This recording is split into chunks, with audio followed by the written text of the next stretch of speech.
My name is Neil Otey. I've been working at the tower here for the last 12 years.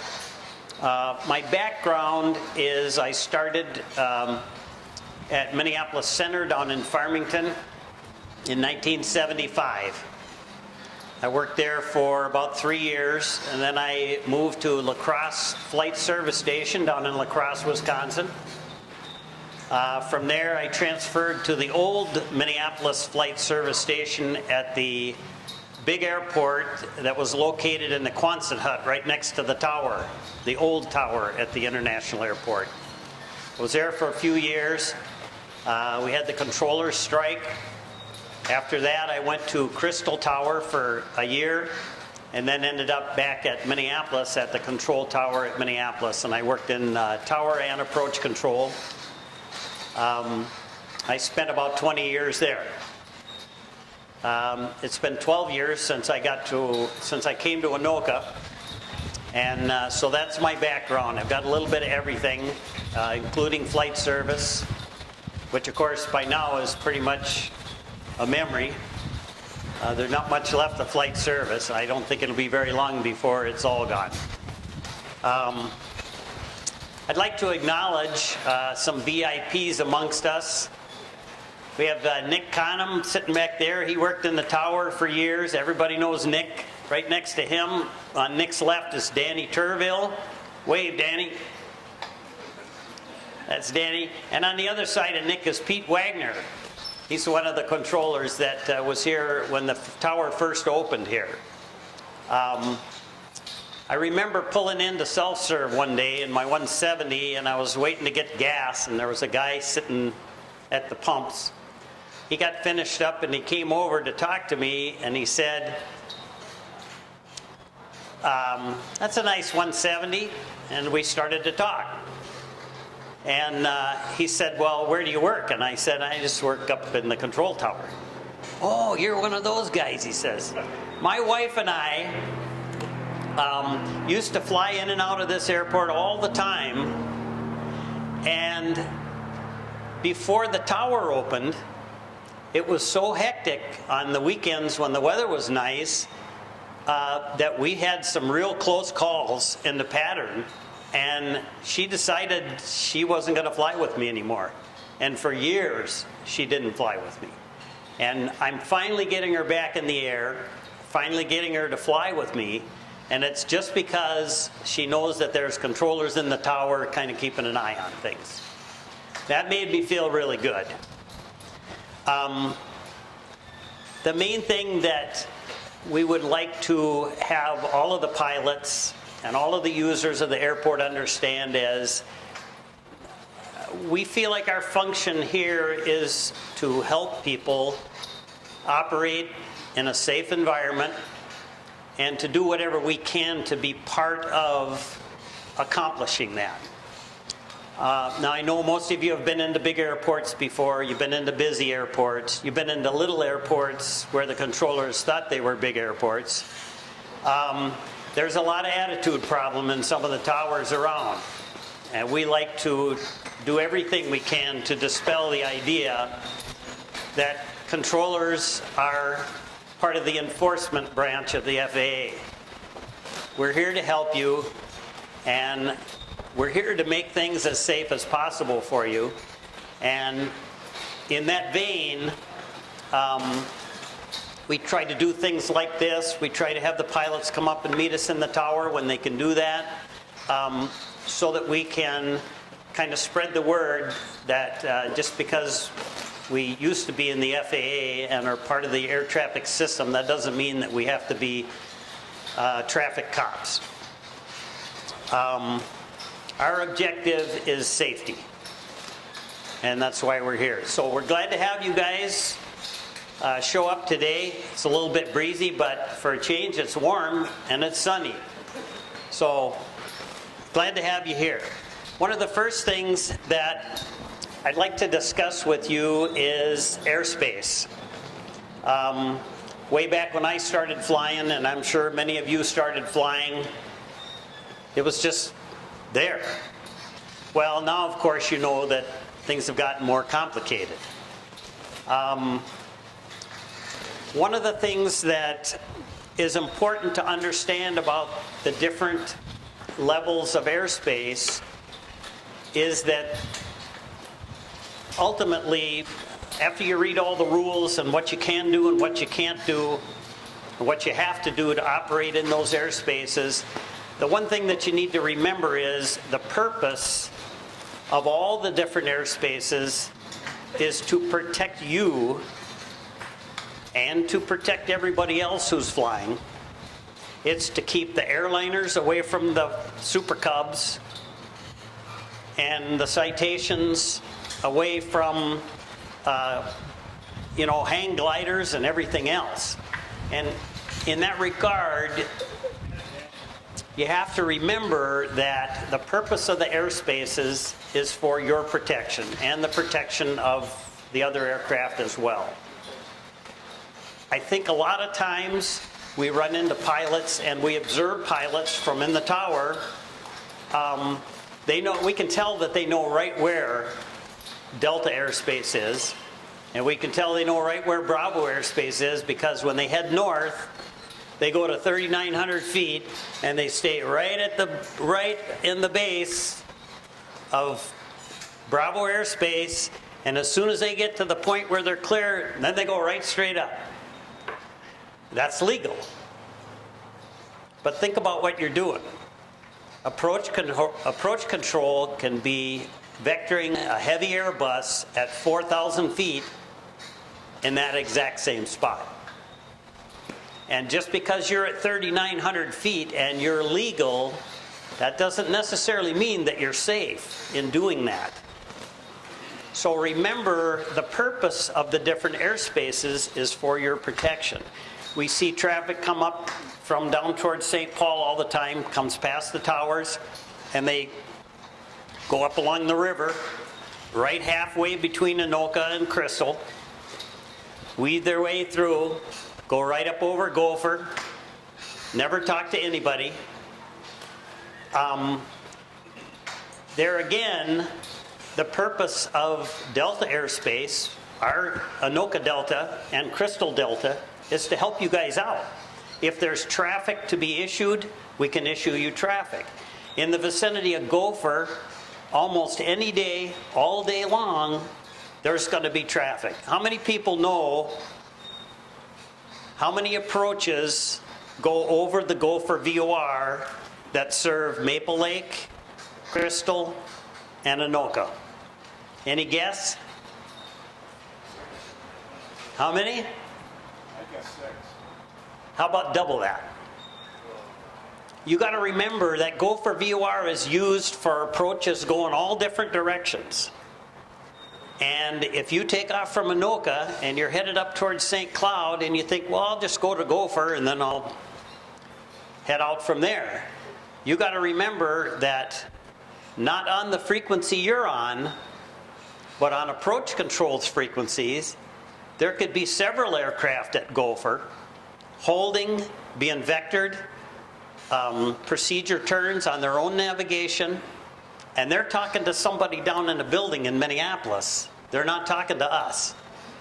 So when you're in Class Delta airspace, one of the things that is our responsibility to do is to issue traffic to you so that you can get where you're going safely without being surprised. So in terms of the different airspaces, that's one of our other functions, is to help you guys out. I guess my suggestion would be, in relation to all the different airspaces, is you're defeating the purpose of the different airspaces by trying to run along the edges and not talk to anybody. Now, you guys here, I recognize faces. There's a lot of you guys here that fly in and out of Anoka all the time, so you're more familiar with Delta airspace and Bravo airspace than people who are coming in from the outlying parts of the states or from other states coming into the area, and they're just trying to get on the ground safely. But for your purposes, take advantage of the fact that those airspaces are building in protection for you, so that you don't run afoul of another aircraft somewhere, and so that you get traffic advisories when you need them. We're more than happy to provide traffic advisories, even if you're just going through the airspace, because that helps us keep the pattern traffic safe here at Anoka, but it also helps the transitioning aircraft as well. Sometimes we even take those transitioning aircraft, if they check in with us, and they're going from Crystal to Surfside, that's right through our airspace. Sometimes we move them around to accommodate you if you're in the pattern. Sometimes we need to move you around to accommodate them. It just depends on the circumstances.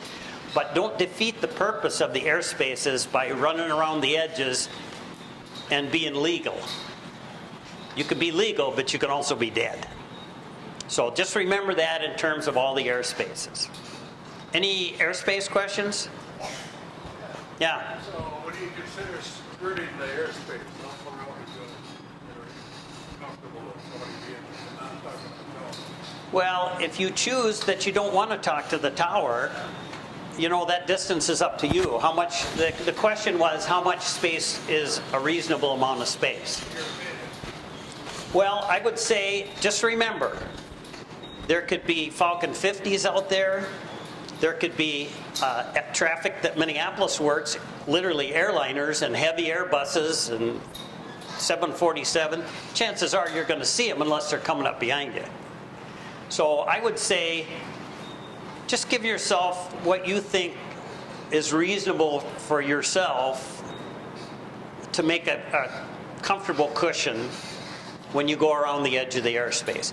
The other thing is talk to the controllers, because we can issue that traffic. We can move you out of the way if we think that it's necessary. A lot of times we'll move the slower aircraft because they're easier to move. And in some cases, because we're not talking to the guy going over at 4,000. So we don't have a choice but to move you. But if you're talking to us, we can help you out. If you choose not to, then you're on your own. So take advantage of how the system is designed to benefit yourself in that instance. And, you know, whatever you feel like a safe cushion would be, I'd say that's kind of a lot of things you do on pilot judgment. That's one of them. All right? The other thing that we have happen, and we find that people maybe have a little bit different idea how things ought to work, is when we have traffic actually in the pattern at the airport, either departing and leaving the pattern, or entering the pattern, or actually staying in the pattern and doing pattern work at the airport. The Airman's Information Manual, most of your instructors, and our procedures here at Anoka have a pretty good idea, and they're pretty close to similar in the kind of space that you should work with when you're operating in the pattern. When you're on the downwind and you're going around doing touch and goes, we expect you to be at the proper altitude for that pattern based on your type aircraft. That means the turboprop or the turbojet aircraft at higher speeds will be a little bit above you. You guys will be at your pattern altitude, they'll be above you. That's another built-in safety factor. A lot of times what we see happen is people will be in the pattern and they'll exit the pattern either by climbing out of the pattern or bailing out of the pattern, and that can create problems if it's something that you're doing that we aren't expecting and we have other traffic. So try to keep your traffic patterns standard. That means standard distance on your downwind off of, away from the airport. Standard distance when you go out on the downwind.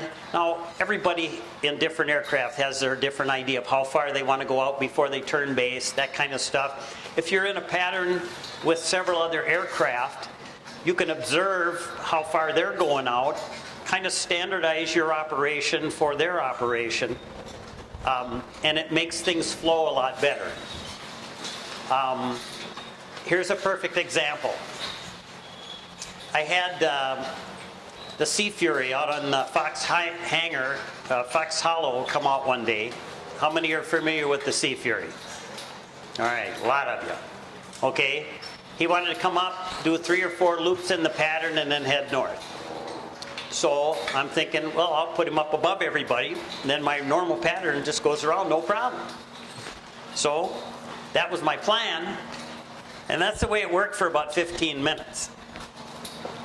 At some point, I cleared one of the little guys in the pattern for takeoff, and he was departing to the west. And so I believe we were on runway 9 at the time, so he departed. I gave him a right turnout.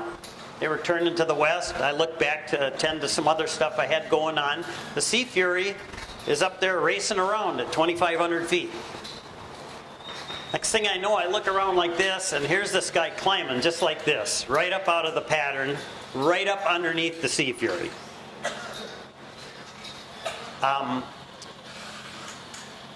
What we expect of pattern traffic is that until you're well clear of the traffic pattern, you should be in a standard pattern at standard pattern altitude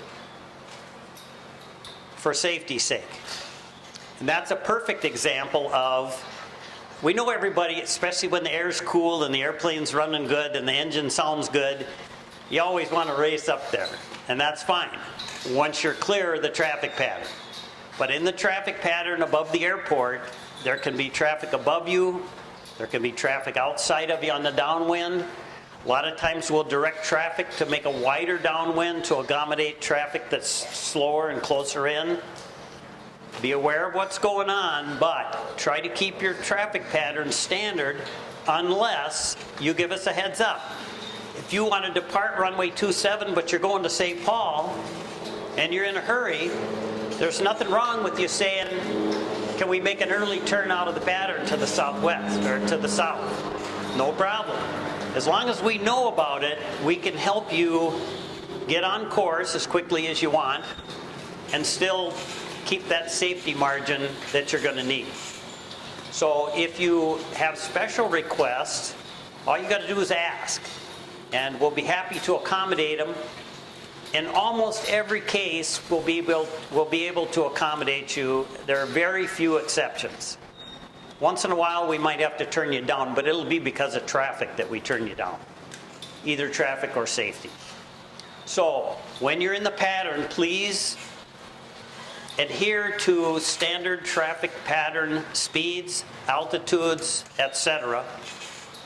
And that'll keep everything going well. If we clear you for takeoff and you're going to stay in the pattern and we do not mention a direction of the pattern that we want you to fly, you always fly left traffic unless you're told otherwise. If we have you in left traffic and we need to move you to right traffic, which we commonly do, right, Cheryl? We'll advise you when to go to right traffic. Once you're in right traffic, we expect you to be in right traffic until we move you somewhere else. When we can, we typically try to get you back to left traffic once the traffic situation will allow. If you have a preference, if you want to practice right patterns just because you hardly ever get to fly them, that's fine too. We're open to just about any kind of request that you guys need. Short approach, power off approach, short field takeoff, short field landings, right traffic, left traffic, all that kind of stuff. All you got to do is just ask for it. We're happy to accommodate it whenever we can.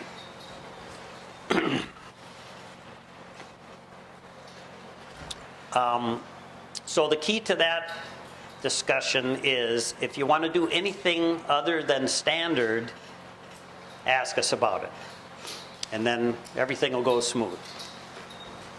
I kind of got into a little bit of this when we were talking about the airspace. One thing that I wanted to bring up is something that we see an awful lot of, and that is practice approach situations. On practice approaches, approach control at Minneapolis is the only authority for issuing approach clearances. If you want to practice approaches, you need to talk to approach control, have them either vector you or clear you for an approach on your own, for example, if you're going to do a procedure turn or something like that, or clear you via the ARC like on the ILS. Those things need to be done by approach control. As a control tower, Class Delta airspace, we are not authorized to clear you for approaches. So there's a good reason for that. And I can give you an example of something that happened to me only a couple of weeks ago that displays the importance of why we need to do things this way. I had an aircraft coming in from down by Lake Elmo. We were on 27s, and approach control was vectoring an aircraft for the ILS approach. The aircraft happened to be a Malibu. The aircraft down over Lake Elmo, headed this way, decided that they wanted to go up and fly the final for 27. So they kind of headed up towards Surfside. When they hit the final for 27, they turned inbound, and they're tracking inbound.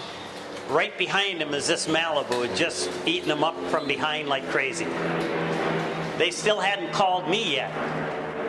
They decided to wait to call me until they were 3 miles out. In the meantime, what I had to do was, I had to call approach control and say, "Do you see that VFR target in front of your Malibu?" They said, "Yeah, we're watching them." I said, "Well, I'm not talking to him yet. I think he's going to call me sooner or later, but if you need to, you better pull that Malibu out of there." They said, "Okay, we'll keep an eye on it." That resolved the situation.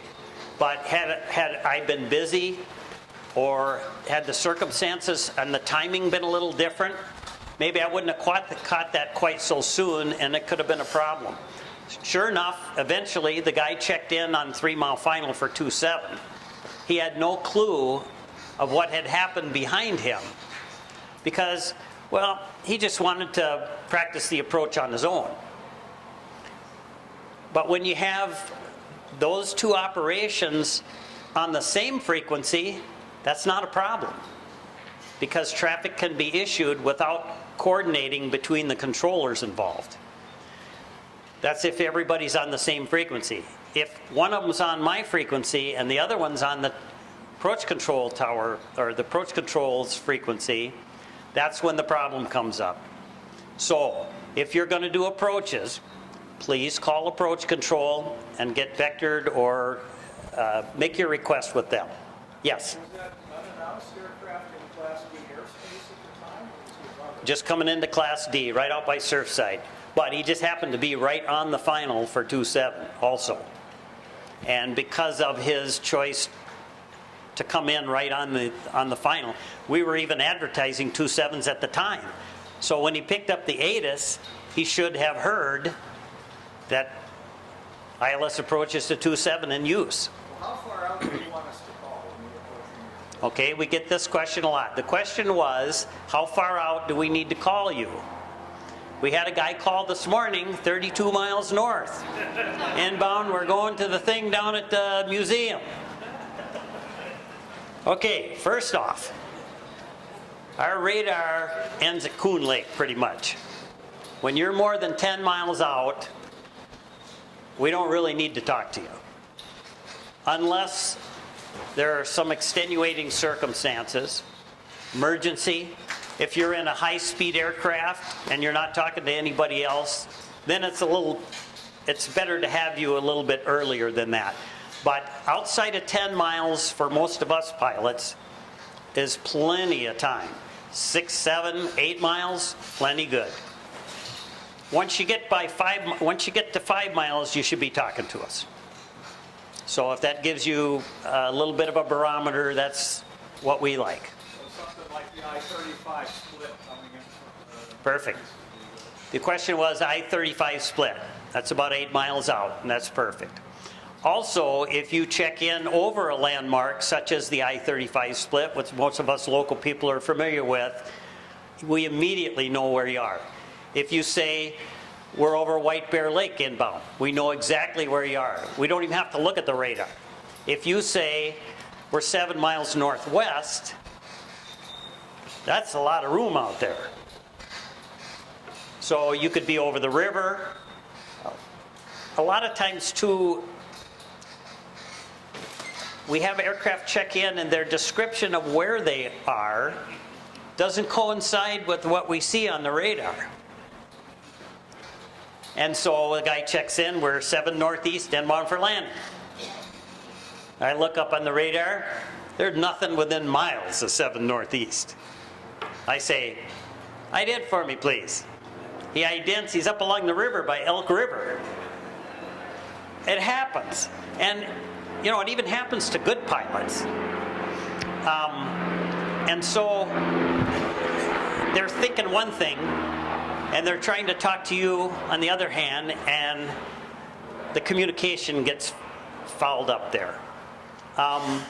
Just to let you know that it can happen to anybody, even geniuses. I went into Casper, Wyoming early in my pilot days, and I was cleared to land, and as I was taxiing in, the controller informed me that I landed on the wrong runway. So it happens to everybody, and I was a controller at the time. But in my head, it just wasn't connecting, and I probably should have said something sooner and verified it, and I didn't, which I know is not correct either, but it happens, and we're familiar with the fact that it happens, and under most circumstances we can make accommodations to make sure that you finally get it on the ground without having any problems. So just remember that everybody makes mistakes. We're not cops. We just want to get you where you're going without having any problems along the way. So again, traffic patterns, standard patterns. If you want to do anything different, ask for it. We're more than happy to accommodate. We even have people that come out, and when the winds are calm, they want to take off one runway, make a right turn in, and turn into the other runway going the other way, and then a left turn out, get on the other runway that way, and they do figure eights around the pattern. Sometimes that happens. And those are special requests. A lot of times we have people on the cross runway to the runway that's advertised because they need to practice crosswind. And as pilots, you all know that's an important thing. You need to practice what you need to practice. And when we can, we're more than happy to accommodate.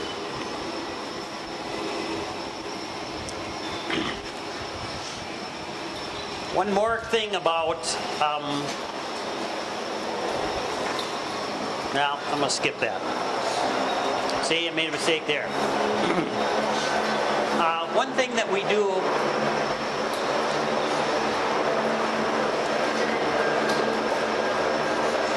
can you still hear? Okay, sorry about the noise.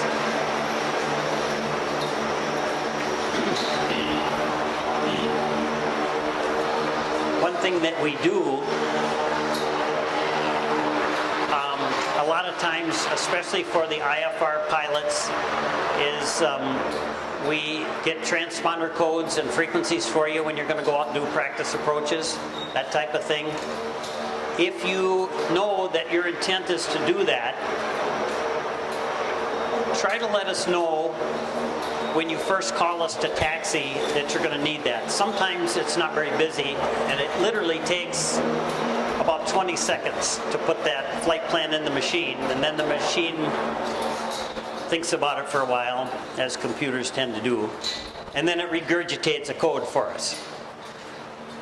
And it doesn't take very long to do that, but a lot of times we're in the process of doing several other things at the same time. Remember that from a quarter till the hour to on the hour, we're usually cutting an ATIS.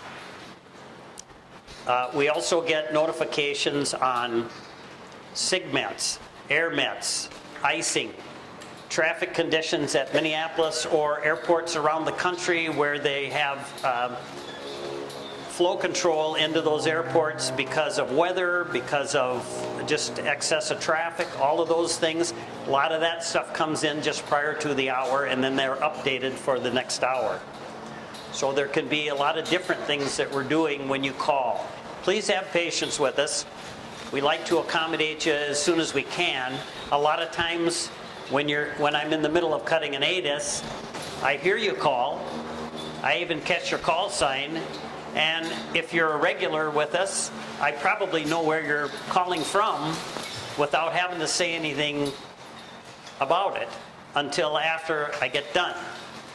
And then as soon as I'm done with the ATIS, the very next thing I say is, ATIS information Bravo, it's current at Anoka. That should tell you, oh, that's why he didn't answer me. He was cutting a new ATIS. Now it's time to call. So please be aware of what's going on around. Please be aware that we might not always be able to answer you immediately, but it's likely that we heard you. And even if we didn't get every little bit of it, we got enough of it to get back to you when we get a chance. If you can give us information in advance, such as you want practice approaches, you want a code, where you're going to do the approaches, what altitude you want, you need airspace to maneuver up north, you want traffic advisories to Duluth, those kinds of things, just take a second for us to do. Try to ask as early as possible when you call the taxi to give us that little bit of extra time while you're taxiing to get to that in case we're in the middle of a couple other things at the same time that you make your call. Any questions on getting a code or anything like that? Just a question on, when you talk to approach, is there a hotline that's always open or do you have to dial them up? That is sufficient communication. The question was, when we talk to approach control, is that a hotline or do you have to actually dial them? The answer is we have both kinds. We have a line that we just push the button and they answer. That's a dedicated line between us and approach control that none of the other towers have, just us and approach. They have their own line that goes direct as well, but they'll never be on our line and we'll never be on their line. So when the approach controller hears the ring and looks over, they can see that it's us calling them at Anoka, or it's Crystal calling from Crystal. The other line is we also have dial lines where we can dial into a number of different positions down in the radar room, depending on what we need. If we need to call and see if there's going to be a delay on an IFR departure going to Teterboro, then we'd call the flow control position down at Minneapolis rather than the SOOP's desk, or rather than the position that the satellite controller would be working right around Anoka. So there's different numbers that we can dial in, but the main number for control information that goes back and forth coordinating quickly is that hotline to approach control. So, any other questions?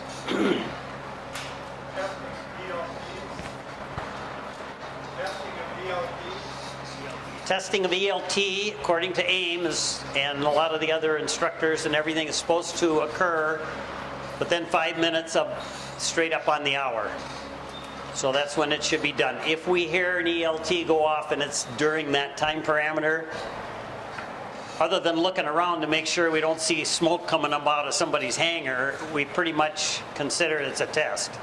If it continues beyond that, then of course we're required to look into that. And the way we do that is we get a hold of approach control right away and say, we've got an ELT, we're checking on it, we'll get back to you with details, and then they put it out to their people to see if any of the planes in the air that they're working are picking up an ELT.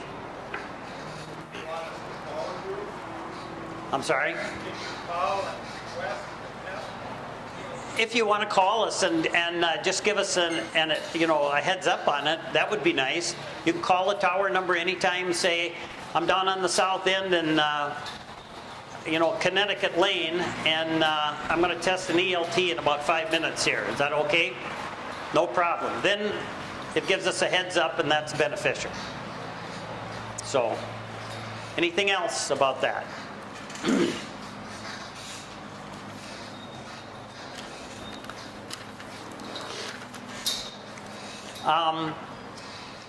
One of the things that all the instructors that I've ever had talked to me about, and when I was instructing, I talked to my students about, is try to be prepared in advance with what you're going to do. As all of you know that fly on a regular basis, in the old days, we would say taxi to runway 18, and that was it.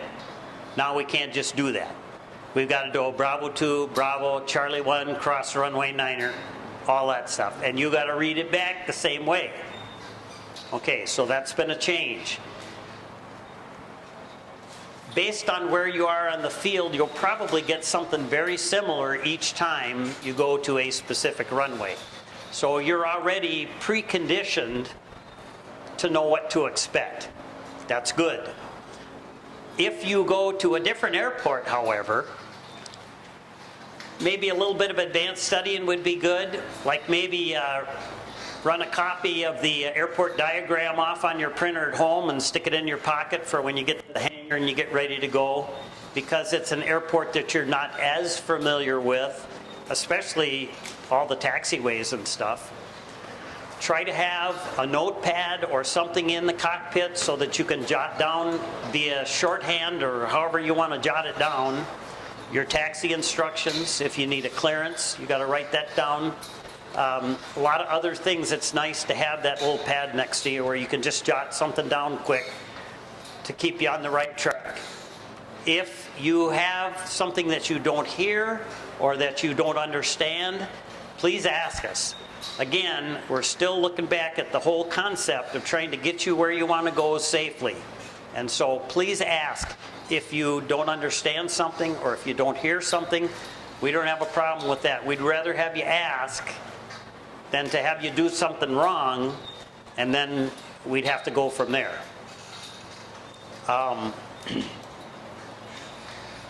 One thing I always taught my students, and I think it was primarily because my instructor harped on me all the time. If I leave Lake Elmo to fly to work, which I do once in a while, when I come off of Lake Elmo, I tune all my radios in advance to all the Anoka frequencies.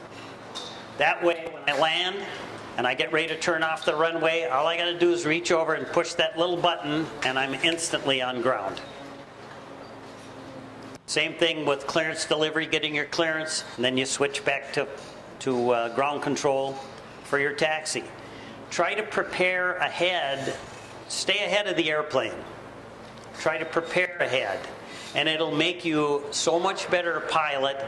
It'll make you fit in with the flow of the traffic all around you much better. It'll make it easier for you to talk to controllers and receive instructions from controllers if you're prepared in advance and you kind of got your head in the game. And I think any of the instructors here would verify that. Sometimes it might be helpful just to stop before you make the first call and just sit there and go over what you're going to say ahead of time. Make sure that you've got all your preparations for managing the cockpit the way you want it. Look around, check for traffic, taxi and passenger or whatever, and then when it's all settled in, then go ahead and make your call. And your communications with the tower will be so much smoother if you do that.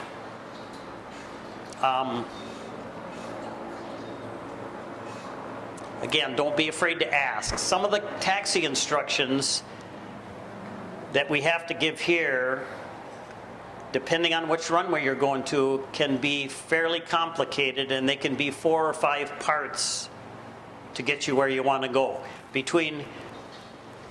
Like when Cheryl comes out of the east side and she's going to 18, as a controller I know Echo, Bravo, 18, either hold short or don't hold short.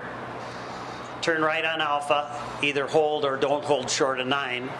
and then the rest of the way on off up to 1A. It's about 5 different parts of that taxi clearance. So be ready for that, and that'll help you. We talked about awareness in the pattern, and I won't go over all we talked about in the pattern because I covered much of that before, but when you're in the pattern, try to listen to what other people are doing besides just what you're doing. And that takes a lot of flying experience, and I'm looking around here and I'm knowing that you guys have been doing a lot of flying, probably more than I. But the more experienced you get, the wider your awareness expands, and the better you're able to understand other stuff that's going on around you that might affect your flight. So try to be aware. As you fly, don't get too tunnel vision in the cockpit. Make sure your awareness is expanded, and try to listen to what everybody else is doing to the extent of your capability. For newer students, as you all know, when you're a new student, your capability is like this. But as you get more experience, that awareness spreads out. Then you get like Cheryl and Barb. They know what everything's going on. Hopefully not to the extent of correcting us, but that has happened on occasions. I say that jokingly because we got the best bunch of pilots anywhere around. We love working with you guys. Be patient with us. We'll try to be patient with you. I'm happy to see all you people here on such a great day. Come and visit us in the tower when you can. There may be some times when you call or stop by that we're busy or in the middle of something and we can't accommodate you. But whenever we can, we're happy to have you come up and visit with us. And it's such a pleasure working with all you guys. We hope that is the same for you in terms of working with us, because we try to make it easy for you and still keep everybody safe and happy. So thanks for coming today. I appreciate it. Now that you're done with me, get out and enjoy the day.